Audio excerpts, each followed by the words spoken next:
일본 마이니치가 3월 초에 보도했네요. 긴박한 중동 정세, 원유 가격이 일본에 미치는 영향은 일본이 수입하는 원유의 95.9%는 중동에 의존하고 있다. 이 호르무즈 해협이 막히면은 일본에 들어오는 기름은 그냥 아예 다 끊긴다 보면 됩니다. 구독과 좋아요, 알람 설정 감사합니다. 미국과 이란의 전쟁으로 난리난 일본의 상황이라는 내용인데 예. 대한민국에서는 난리죠. 연일 이제 이 이란 관련 뉴스가 나온 걸로 알고 있습니다. 그러네. 중동 전쟁. 그렇죠.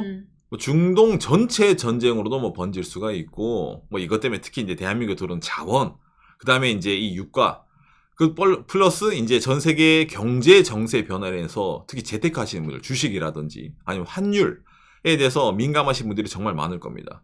거의 이게 요즘은 도박판이라고 말을 하죠. 홀짝 약간 이런 느낌으로 오늘은 떡상, 내일은 떡락 이래가지고 뭐 장이 이게 정말로 읽을 수가 없죠. 이건 이제 비단 한국뿐만이 아니라 일본도 마찬가지입니다.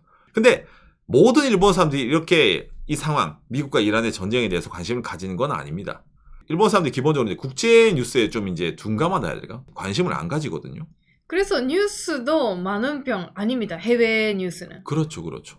뭐야, 그러면 뭐 난리 난 거 아니네 라고 느끼는데, 일본 사람들은 난리 난 걸 못 느끼지만은 일본이라는 나라 자체는 지금 난리 난 게 맞기 때문에 그렇죠. 제가 그거에 대해서 현재 일본은 이 미국과 이란 전장 상황에서 이렇게 바라보고 있고, 앞으로 다가올 일본의 큰 숙제가 있습니다. 좀 한국이랑도 밀접한 관계가 있을 수 있기 때문에 오늘 얘기를 한번 꼭 들어보시길 바랍니다.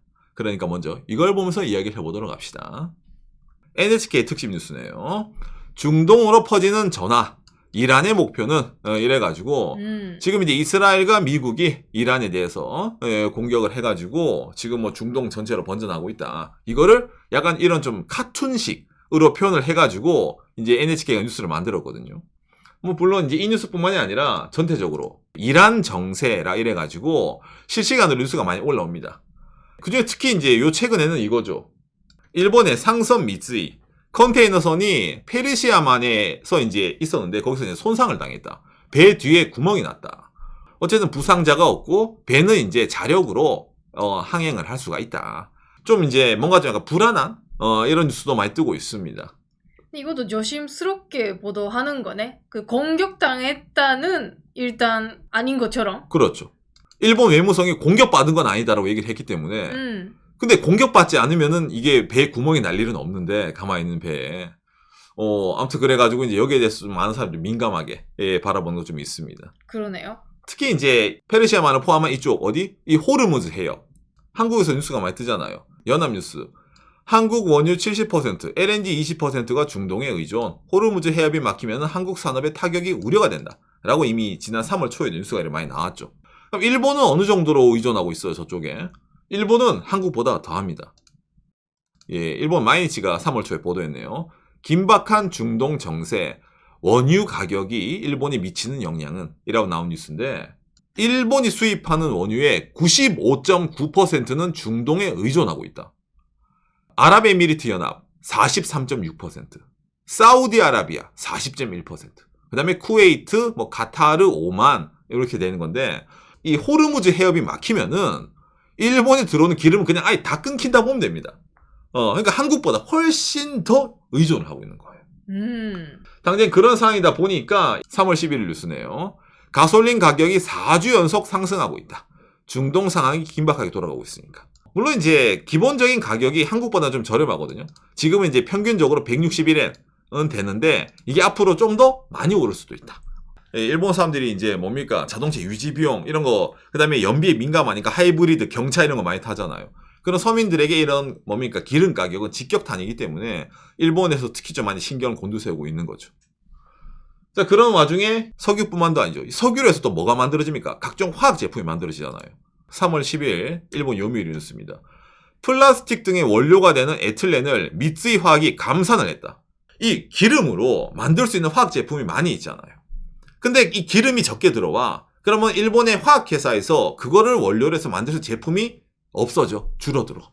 그러면은 미리미리 양을 조절을 해야 되겠네? 라고 이래가지고, 그렇죠. 이 기름으로 인해서 일본의 이 화학계예요. 이쪽에서도 좀 영향이 좀 나오고 있는 상황입니다. 그러니까 전체적으로 경제 쪽에 타격이 크다는 거겠네요. 일본이 지금. 아무튼 이제 그런 상황인데 일본 내에서 현재 일본의 총리 다카이치 총리, 일본 정부와 여당, 미국의 이 아시아를 떨어져 중동에 집중하는 전략 자체에 대해서 좀 걱정하고 있다. 이게 무슨 말이야?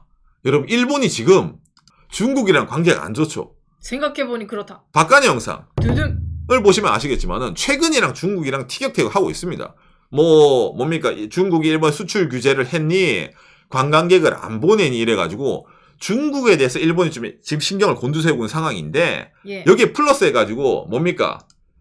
이제 트럼프 대통령이 이스라엘이랑 손잡고 지금 중동을 바라보고 있네? 이건 일본에서 재미가 없어요. 왜? 중국을 견제하기 위해 가지고 미국이 절실한데 지금 미국 입장에서는 중국은 제쳐두고 중동을 봐야 된단 말이야. 그러면 이제 중국을 어떻게 보면 일본 혼자 상대해야 되잖아요. 그래가지고 이것 때문에 지금 이 다카이치 총리가 뭡니까? 미국에게 좀 뭔가 부탁을 해야 될 수 있는 상황이다. 라는 이런 뉴스가 뜨는 겁니다. 3월 19일 날 미국에서 미일 정상회담이 예정되어 있습니다. 예. 원래는 계획은 다카이치 총리가 가가지고 지금 중국이랑 우리가 사이가 안 좋아요. 미국 선생님, 좀 어떻게 도와주세요. 이런 거 있잖아요. 그거를 좀 얘기하면서, 그 다음에 관세는 도장 잘 찍을게. 돈 낼게. 돈 줄게. 이런 거 있잖아. 원래 그걸 흔히 말하는 단도리를 하려고 이번에 딱 스케줄을 잡아둔 거였거든요. 그러네. 트럼프 대통령이 중국 가기 전에 좀 생각을 맞추자. 근데 오히려 지금 미국은 뭐야? 중동에 대해 관심이 많아. 그런 상황이다 보니까 한국의 뉴스가 떴죠. 한국일보. 트럼프 자위대 호르무즈 파견 요청할까? 갑자기 이제 일본에 대해 가지고 새로운 요구가 생길 수도 있다. 라는 것 때문에 일본에서 이게 지금 제일 큰 화제거든요. 상케이가 보도했네요. 이란 정세 자위대 파견의 판단은? 어쨌든 트럼프 대통령은 다카이 총리에게 아마 호르무즈 관련 얘기를 할 거예요. 일본이 자위대가 가서 유조선을 예를 들어 호위를 하라라든지 있잖아요. 그런데 볼을 던질 것 같은데 일본 입장에서 이게 왜 복잡하냐면은 니케이가 또 보도를 했죠. 자위대 호르무즈 해협에 출동 가능한가? 일단 첫 번째, 지금 미국이 이란을 친 게 대통령이 권한으로 의회 승인을 안 받고 그냥 먼저 후다닥 때린 거예요. 그러니까 이게 국제법적으로 미국의 저 공격 자체가 불법인가요? 불법이 아닌가요? 이게 좀 애매하잖아요. 그러면 일단 이게 자위대를 파견하기 힘듭니다. 그리고 하나 더. 일본의 관방장관이 얘기했죠. 이게 존립 위기가 맞나요? 무슨 말이라고 했을 때 일본이 자위대를 파견을 하려면은 이 집단적 자위권 행사라는 항목이 들어가야 됩니다. 자, 이 집단적 자위권을 행사하기 위해서는 어떤 게 필요해요? 일본의 방위백서에 나오는데 일본에 대한 미사일 공격이나 침공 등 무력 공격이 생겼을 때 일본이 참전 가능해. 그 다음에 플러스 일본과 밀접한 관계가 있는 타국에 대한 무력 공격이 발발했을 때, 흔히 말하는 일본의 동맹국이 공격을 당했을 때 일본이 참전이 가능하다라는 게 존립위기 사태에 대한 일본의 대응 방식입니다. 지금 일본이 중국이랑 사이 안 좋은 이유가 바로 이거였잖아요. 내만한테 중국이 뭔가 했다. 그러면 그 위기가 있는 거지. 라고 뭔가 그런 뉘앙스로 다카이치 총리가 해버렸으니까 사이가 안 좋았잖아요. 그렇죠. 자, 그러면은 이번에 이란과 미국 사태는 일본의 존립 위기일까? 아닐까? 그게 논쟁이란 말이에요. 예. 그런 점에서 일단 지금은 존립 위기가 아니다. 아니다. 라고 일본 정부가 얘기를 했거든요. 음. 근데 이 3월 19일에 다카이치 총리가 트럼프 대통령이 만났을 때 과연 그 얘기가 가능할까? 당장에 예전에 미군 기지 갔을 때도 옆에 딱 붙어가지고 재팬 아메리카 이거 했기 때문에 예. 이것도 가서 분위기에 휩쓸릴 수 있거든요. 지금 전쟁 자체가 3월 19일 이전에 휴전이 나올 가능성은 거의 없잖아요. 그죠? 지금도 트럼프 대통령 전쟁 끝났다 이러면 하지만은 그래도 누가 보더라도 오래 갈 것 같단 말이에요. 그러니까 이 3월 19일에 일본에게는 필히 큰 숙제가 올 것이다. 그럼 이것뿐만 아니라 플러스 하나 더 있죠.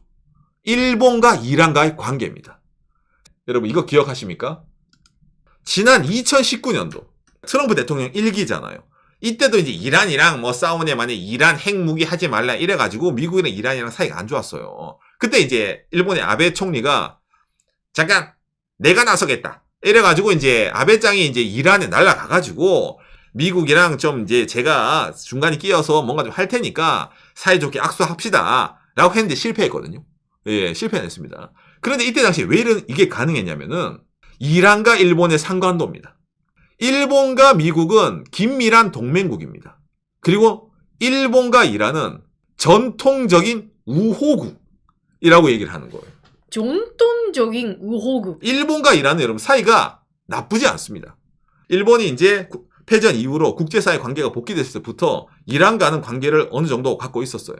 일본이 어느 나라랑 사이가 안 좋아요? 이스라엘이랑 사이가 안 좋습니다. 대한민국은 이스라엘이랑 어느 정도 관계가 좋아서 여러분 그 뉴스 많이 아시죠?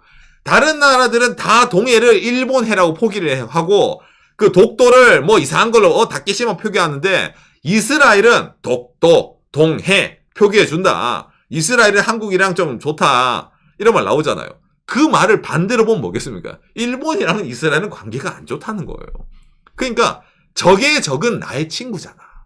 이란과 일본은 사실은 나쁜 관계가 아닙니다. 과거부터. 그러네요. 이스라엘 가자 사태 때도 가자 보도가 많았네요. 그렇죠. 이스라엘이 잘못했다 이런 거 있잖아. 이스라엘이 민간인을 학살한다. 팔레스티나부터 있잖아요. 그런 거 할 때. 일본은 약간 그런 식의 뉘앙스를 가지고 당장 이번에도 아까 나왔잖아요. 이거. 미국이 국제법 위반? 그러니까 약간 좀 한 발 빼는 스탠스를 취하는 것도 이런 이란에 대한 일본의 기존의 자세가 있는 겁니다. 이렇게 보면 좀 이게 더 무서워지죠. 3월 19일. 이 회담 때 뭔가 하나 말 잘못하면은 지금껏 일본이 어찌보면 이란에 싸워왔던 나름 자기들도 뭡니까? 긴밀한 우호 관계라고 했잖아요. 그게 무너질 수가 있는 거예요. 미국에게 너무 의존을 하면은. 근데 지금 이 다카이치 사나이 총리를 봤을 때는 앞만 보더라도 뭔가 간을 주고 쓸개를 주고 뭘 할 것 같단 말이야. 일본 입장에서는 상당히 이번 중동 정세가 여러모로 좀 불편하게 다가오고 있는 게 사실이라는 겁니다. 아까 말한 것처럼 뭐 경제적으로 기름값도 오르고 당장에 뭐 한국도 그렇지만 일본 니케도 지금 왔다 갔다 거리고 있거든요. 예, 주식도 왔다 갔다 거리고 경제적인 문제뿐만이 아니라 국가 간에 쌓았던 이 신뢰의 문제 이게 어느 한쪽으로 급격하게 기울 수도 있는 내용이기 때문에 일본에서 이걸 좀 지금 좀 심각하게 바라보고 있는 거죠. 당장에 뭐 3월 19일 미일 정상회담이 앞으로의 일본의 방위, 경제, 그 다음에 일본의 국제관계를 한 방에 바꿔놓을 수도 있는 거다 보니까 이 미국과 이란의 전쟁이 좀 여러모로 일본에 큰 영향을 주고 있다. 뭐 플러스해서 이것뿐만 아니라 일본은 지금 뭐 중국 관련해서도 머리가 아프기 때문에 이 다카이치 사나이 총리는 중국 문제, 이 중동 문제를 트럼프 대통령에게 어찌 보면 딜을 걸어야 되기 때문에 일본은 좀 여러모로 머리가 아픈 상황이 지속되고 있다라는 게 지금 일본의 내용이겠네요. 오늘 내용이 여러분들의 참고가 되었으면 좋겠네요. 감사합니다. 요시. 트럼프 대통령 말 그대로 뭐 끝났다라고 누구나 믿을 수 있는 그런 날이 오면 좋겠네요. 바로. 저도 그렇게 생각을 되는데 근데 먼저 때리고 아프냐? 야 우리 이제 끝내자. 끝낼 때장이 없죠.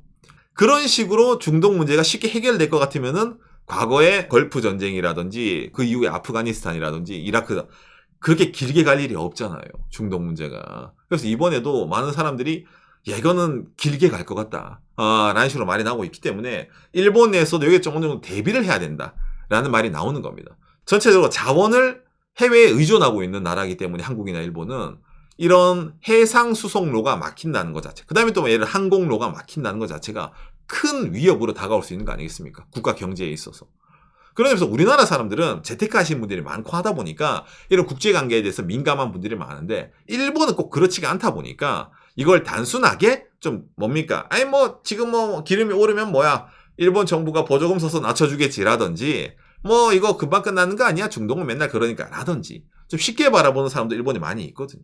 예, 그렇기 때문에 이게 문제가 길어지면 길어질수록 일본이 오히려 한국보다 원유에 의존하는 게 크다 보니까 중동에 일본이 받을 타격이 훨씬 더 커지거든요, 사실은.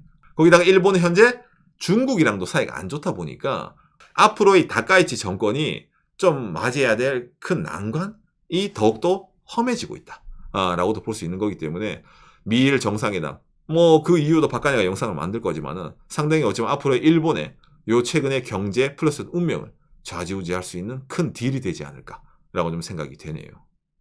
미국과의 동맹에 대해서도 제대로 생각해야 되는 시기가 왔지 않을까라는 아, 말까지 하는 분도 있습니다. 그러니까 의구심이 생기는 거죠. 일본이 미국이랑 사이좋게 지내는 것도 미국이 자기 등 뒤를 봐주고 있으니까. 예, 일본을 도와줄 거라 생각하니까 미일 관계가 유지가 되는 거지.